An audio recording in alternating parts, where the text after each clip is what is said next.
are you today? So I have hinted for a while that I was getting all my hormone testing redone, my stool testing redone, my food sensitivities, and I said I would update you, but I kind of wanted to wait until they were all done so I kind of had a big picture. Now, just like any coach has a coach and every doctor has a doctor, I also have an FDN mentor, and so I will be reviewing my results with him in a few days just to sort of confirm. I never, when it comes to yourself, it's always better to have a second opinion. And so I'm going to kind of confirm everything with him soon. I'm really excited about it.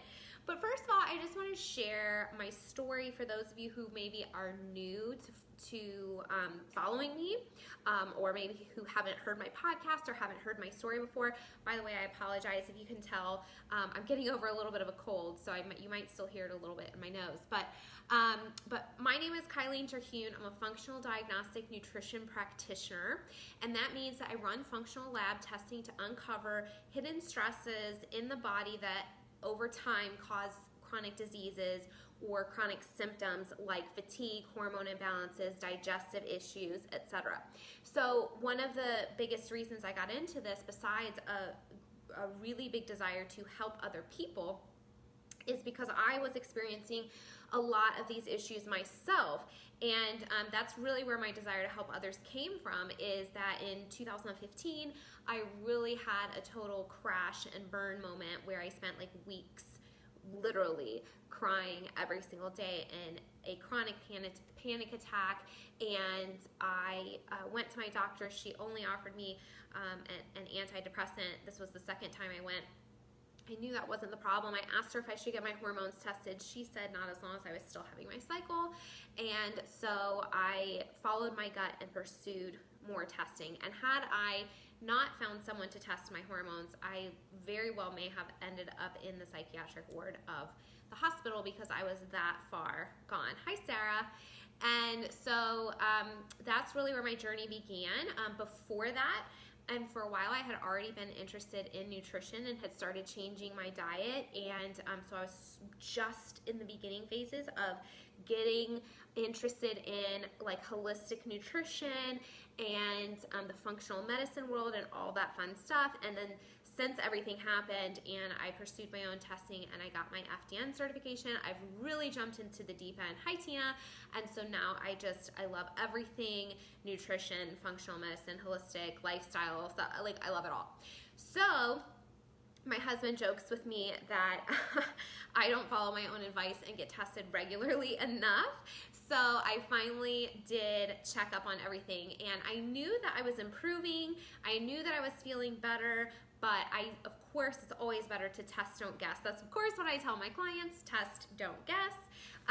But for a while, I was just kind of riding on, hey, I'm really busy right now, or I'm working with all my clients, or I know I'm feeling better. And so I put off retesting. So finally, in October, I got all my testing redone, and in fact, I added another test that I hadn't done previously, and so now I have a big picture. So to sort of share where I came from with my testing so that you can see now where I am, I will compare a little bit, but the overall view of where I was, I had very, very depleted hormones. I had H. pylori in my stool test. I had 3 parasites in my stool test. I had yeast in my stool test. I'm trying to remember. Elevated beta-glucuronidase, which means that it affects your body's ability to detoxify from your hormones. So that can be a problem. And I had really, really high, what's the marker that I'm thinking of? Zonulin. I had really, really high zonulin in my last stool test, which is a marker of leaky gut. So you don't want things that raise your zonulin. So your gut is permeable, and it does this intentionally. So it wants to let some things through and it wants to block other things. So the problem in our world today with other toxins and chemicals and foods that cause inflammation and food sensitivities and things like that is that there are things that can artificially so to speak, raise zonulin or raise it when we don't want it to be raised, which causes more permeability in the gut lining than we want, which causes inflammation and food sensitivities, and like a perfect environment, the perfect storm for pathogens and bacteria and yeast and fungi and all that fun, not so fun really, stuff to go on. And so in my history, just kind of share symptomology with you, I had excruciatingly painful periods. I had that crash in 2015. I had extreme fatigue in my mid-20s, and I had bloating regularly, and that was something a few years ago was extremely frustrating for me. I would bloat out, and like by the end of the day, it would basically look like, you know, I would need like another size pair of pants, and then it would go down the next morning, and then it would, you know, just come and go. And so it was very frustrating. So there's a lot of things that I knew there were issues in my body. But if I went to, like many of my clients, if you go to a doctor's office and get like blood work done, you look normal, you look fine, you're still having your period, so nothing's wrong with you, go home and deal with it. And so for me, really following my gut and pursuing that hormone testing in 2015 was a huge, huge step. From there, I just built on my education and my knowledge and became an FDN, where I really started to learn more about the other tests and how the body functions and how important your gut health is to your overall health. And now, obviously, that is my passion. I love talking about gut health and poop. And you're going to see all these podcasts and YouTube videos and interviews I do, and it's all about poop. But anyway, so I wanted to talk quickly about my testing because I told you guys that I would update you. So here is my initial test from 2015. And if you can see this here, I'm just going to kind of walk you through it. I had really low estrogen, like it was like postmenopausal level estrogen. I had semi-normal but low progesterone, and I had very, very low testosterone. So that's sort of where I started there. My body was not creating or circulating very much cortisol. Now, cortisol is your stress hormone. So when you are under severe stress or chronic stress periods in your life, it produces cortisol, and when that happens for a prolonged period of time, like chronic stressors, like obviously I had just gone through several weeks of anxiety, and you know, it's just really awful. But this can also be like work stress or physical stress or mental stress or emotional stress. It can be internal stress like gut stress, food sensitivities, environmental stress. All of these things can affect your stress load and your cortisol output. And when your cortisol and your stress hormones and your fight or flight is stimulated over the long term, it can have a negative effect, and things like your cortisol can then plummet, and you can experience things like chronic fatigue and hormone imbalances and things like that. So that was sort of the really, really brief overview of where my hormones were at there. And then they were also, let's see, what were my metabolites? So the great thing about the Dutch test, oh, by the way, this is the Dutch test. So this is dried urine test for comprehensive hormones, and this is the only hormone test I run on my clients anymore, because it does give so much information. It shows not only where your hormones are, but then how they're broken down and metabolized in your body, which is really important, so that you know, for example, is your estrogen being shuttled down a healthy pathway, or is it being shuttled down a potentially carcinogenic pathway, and things like that. So it's really helpful information.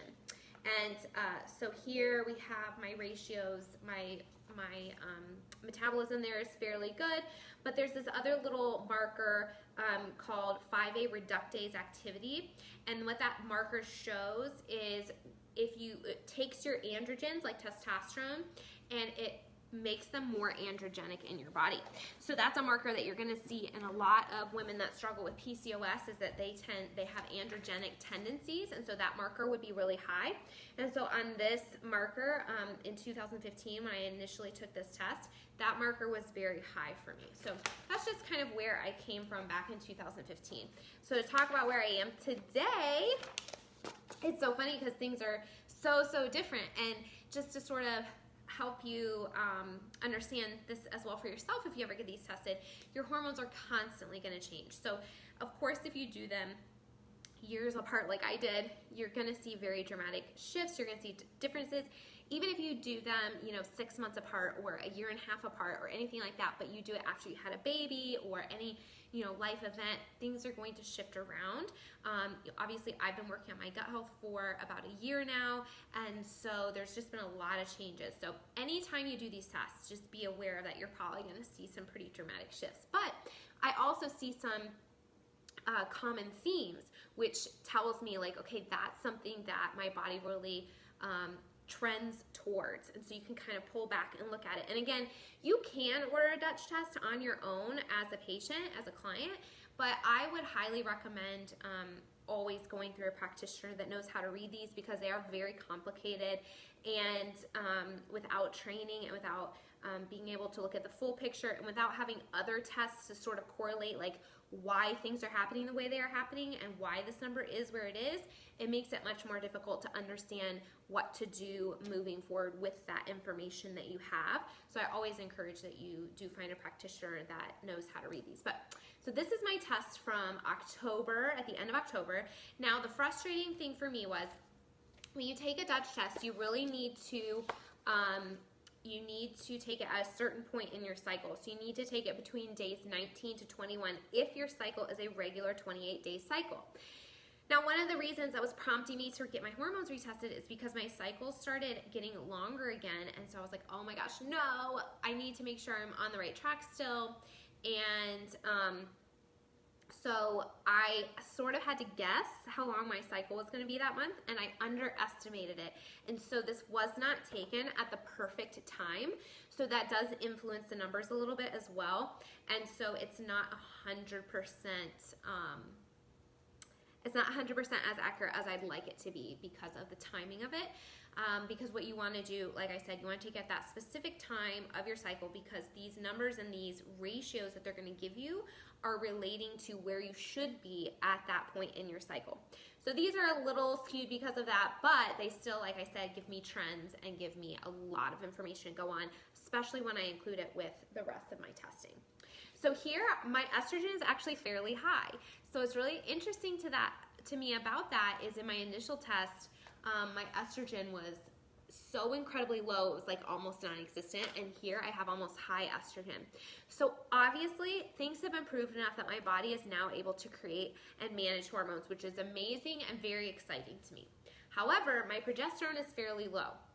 It's actually very, very low. And so one of the questions I have about this is because the time, like I mentioned, the timing of taking this. And so at the beginning phase of your cycle, your estrogen is dominant and your progesterone is a little bit lower. And when your first 2 weeks of your cycle, your hormones are increasing, then you ovulate, and then they rotate and your progesterone takes over and your estrogen is a little bit lower. So because I miscalculated the exact time of how long my period would be because it was a little bit longer the month that I took it, this may technically be reflecting more the first part or ovulatory phase, sort of the first or middle phase of my cycle, as opposed to where it should be really in the luteal phase. So saying that, it's still lower than it should be, I think. So that's a little concerning to me that my progesterone was so low there. Okay, my testosterone is holding strong. It is in a healthy range, maybe a little bit low, but fairly healthy. And my DHEA is great, but here is one of the patterns that I noticed between both tests.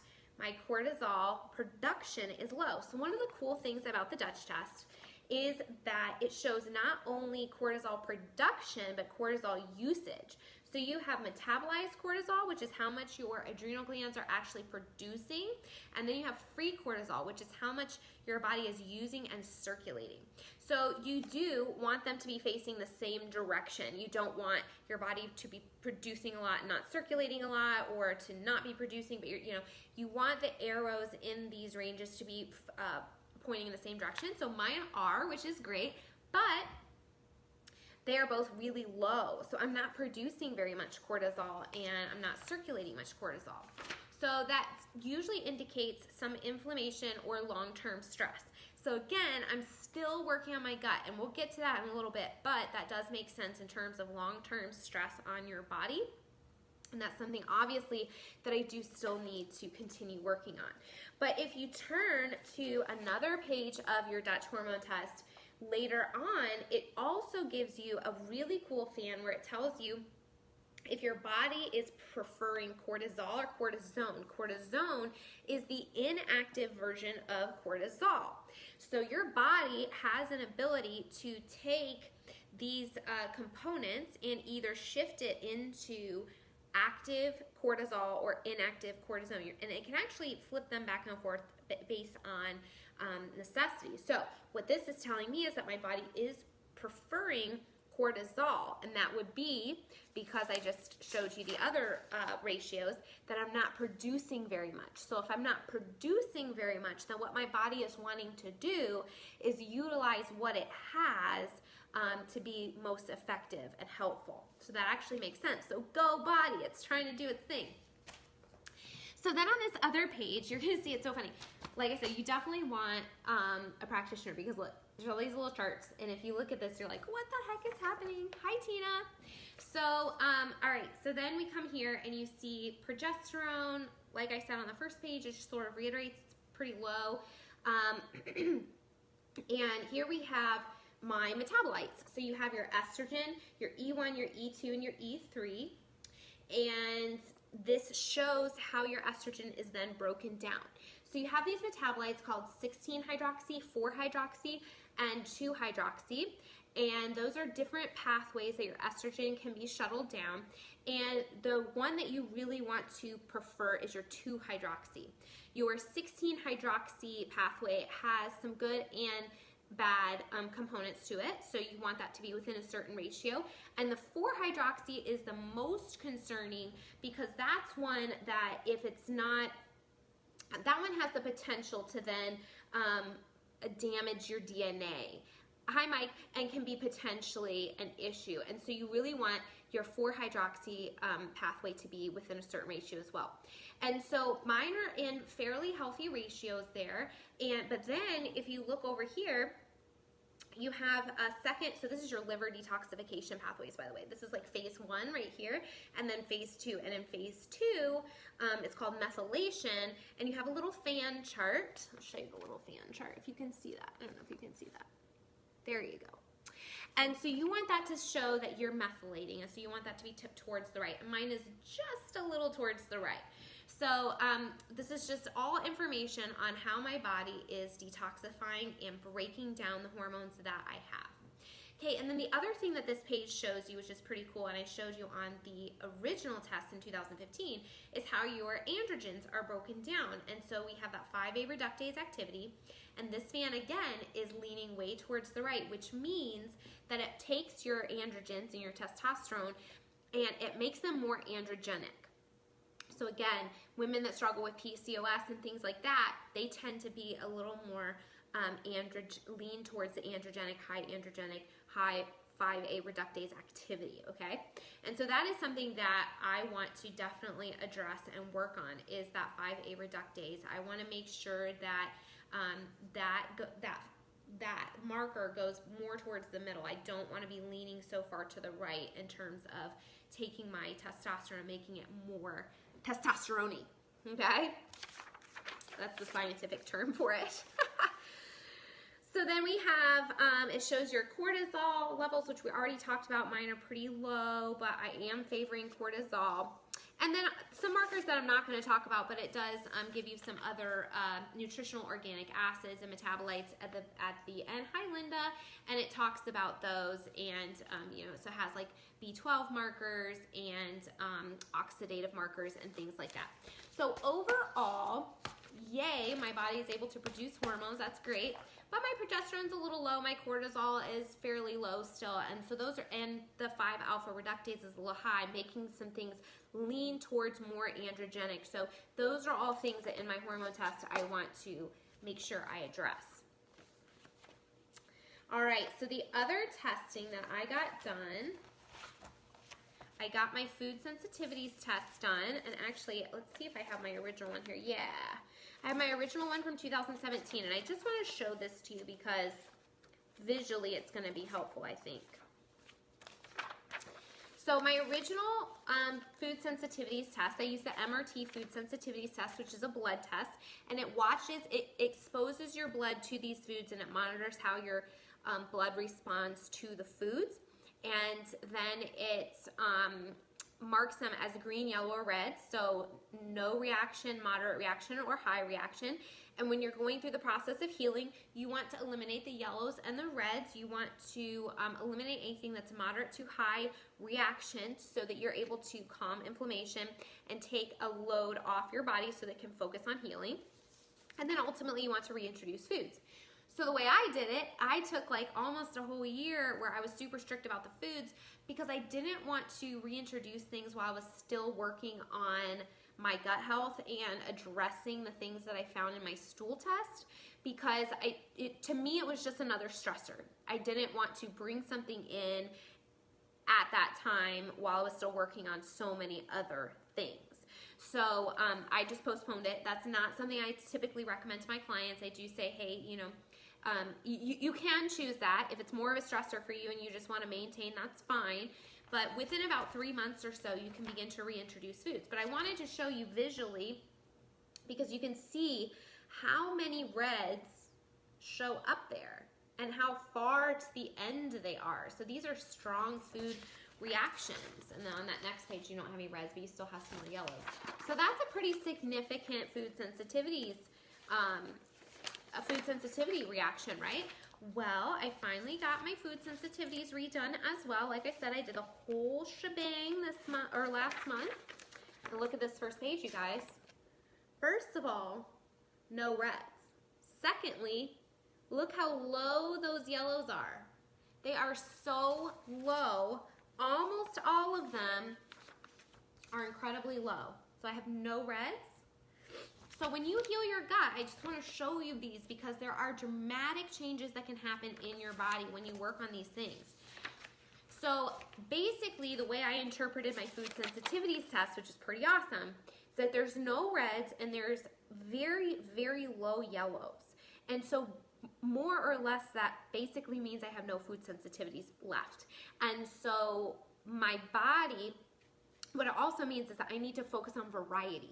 Okay, so you need to get the more you eat the same food, the more likely you are to have a negative response to it. So you want to get the most nutrients, you want to get the most variety, you want to get the most difference between your meals and between weeks as you possibly can. Now the only other thing to note is if something showed up on both tests, by the way, the lists were very different. If something showed up on both tests and maybe it was red on the first one and still maybe a fairly high yellow on the second one, that may be something to consider. So for me, what was kind of interesting, banana showed up on both. Banana, I believe, was red in the first one, and it was, where are the fruits here? Yeah, and it's like mid-range yellow, so it's sort of highish yellow. And so I was like, that's really interesting. So it's not that I can't eat that anymore. It's just that that one showed up a couple times. It was very high on the first one. It was moderately high on the second one. And so that's something that I should probably not be having on a daily basis for sure. So I thought that was pretty exciting. Okay. So let's talk about the stool test because that's my absolute favorite. And I totally thought I printed it out. Oh no. Oh, I did. Awesome. Perfect. So just to reiterate, if you didn't watch this from the beginning, on my initial stool test, I had H. pylori, worked on that, got another stool test, still had H. pylori, focused on it some more, took another stool test, got rid of the H. pylori, found out I had 3 parasites, and I also had high beta-glucuronidase, which it can affect your body's ability to detoxify hormones, and I also had a high zonulin level as well, okay? So what I was so excited about is that everything that we were working on went away. That's huge, you guys. That's huge, huge, huge, huge, huge, huge, huge. 3 parasites, H. pylori, and these other negative markers completely gone. So what I did show up, I did have a little E. coli, which is kind of funny because when E. coli shows up a lot of times, and there's different strains of E. coli that this tests for, but a lot of times those are self-limiting, and so they won't show up on your next test, and you don't specifically need to worry about that. But I also think it's very funny because the ones that show up a lot of times are like, yeah, this causes like chronic diarrhea and all this kind of stuff, or acute diarrhea or whatever it is. And like, I literally never have diarrhea. So I always think it's funny that that shows up, and I'm like, no, that's not how my body reacted. But anyway, so then I have some no H. pylori, so that was gone.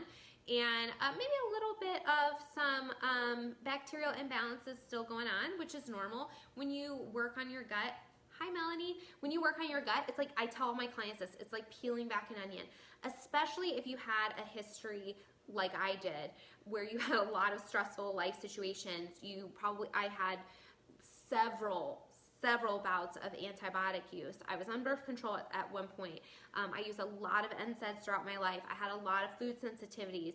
All of these different things play into your gut health. And so things that accumulated over years don't just go away immediately. And sometimes because your gut is very, it's a really interesting ecosystem where some things protect themselves and other things feed on other things, and there's sort of like this hierarchy. It can be where you are stirring things up and you start busting up their home, so to speak, because they're really good at creating this home and protecting themselves and kind of digging in and latching on, and it's called a biofilm, by the way. It's kind of like this sticky, spider webby, gross thing that they live in. And so anyway, my point with that is sometimes it's like peeling back an onion, because when you get in and you start targeting these things, you start breaking up the biofilm and you start upsetting the environment and targeting different pathogens, you may target what you intend to target, and then later on find out that some other bugs that maybe were feeding or hiding or whatever on these or feeding on these other bugs or hiding in the biofilm or whatever, now they're exposed and you kind of got to go after them. So occasionally it takes a couple sweeps, but so like I said, it's kind of normal. I have a little bit of bacterial imbalance still going on. But all the parasites that we targeted were gone. Now what was very interesting to me is that, I'm going to see if I can find it here, Giardia did show up, which is another parasite. Not the same parasites I had. I got rid of 3 of them, which is awesome.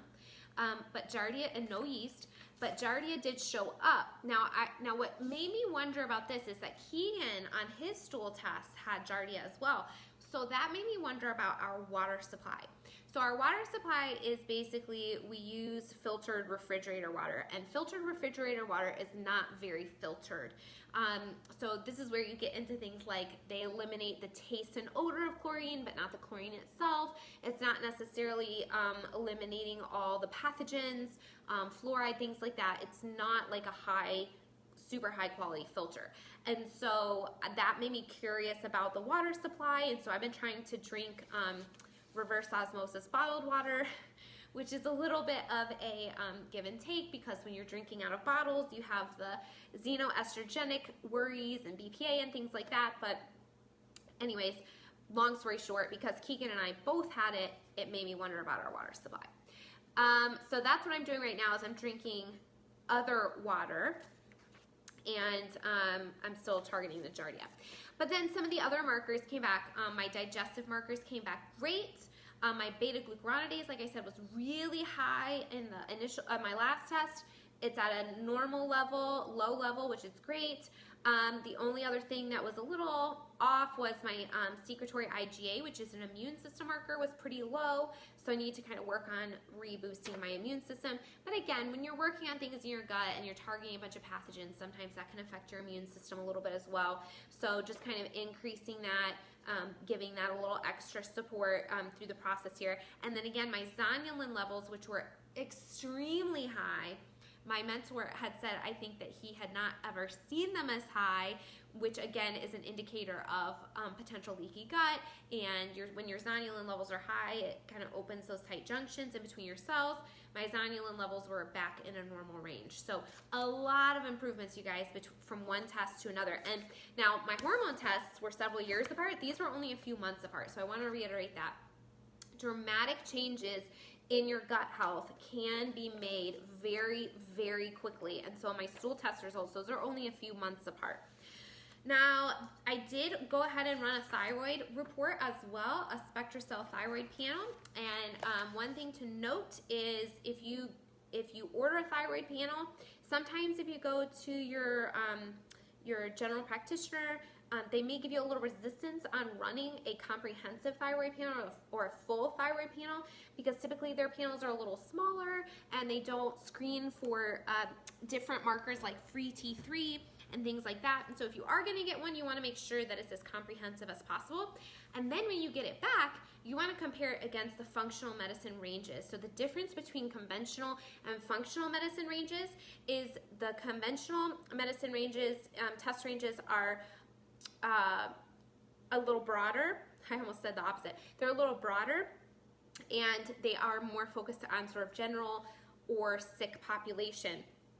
Functional medicine ranges are a lot smaller, they're a lot narrower, and they're focused on optimal health. So they're a little bit more specific. So again, conventional ranges are more for like, you're not on the disease spectrum. You're not, one extreme or the other. So they're a little bit bigger, and functional medicine ranges are a little more specific. So if you're not within the functional medicine ranges, but your tests come back normal, sometimes you can still be feeling off because you're not falling within the actual optimal ranges. So if you get anything like a thyroid report, it's kind of important to make sure you know what those ranges are. And basically my thyroid numbers came back pretty good. So my thyroid is doing its thing. It's handling life pretty well. My hormones have improved but still need a little work. My gut has improved but still needs a little bit of work. My food sensitivities basically have resolved. So I just wanted to share that with you because there's so much positive, and there's still things I need to work on, but you know what? That's life.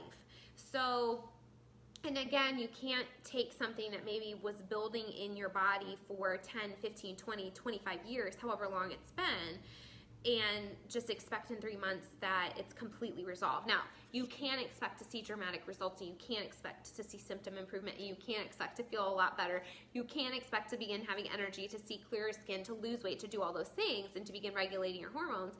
But not everything's gonna be perfect immediately, and that's just part of the process. So I was pretty excited to get these back. I'm really curious if you guys have any questions for me about these tests or about the process. I'd love to answer them. But generally, I'm an open book, and I just kind of wanted to share and update you guys. And I hope you guys are having an awesome week, and I will talk to you later. Check out the podcast. I have so many amazing guests. The Tiny Fit Diva podcast, it's on iTunes or any podcast app. If you have Android, you can use your regular podcast app, or you can check it out at thetinyfitdiva.com/podcast, and you'll see all my wonderful guests talking about gut health and hormones and just lots of cool stuff. So let me know if you have any questions below. I would love to hear from you. Bye.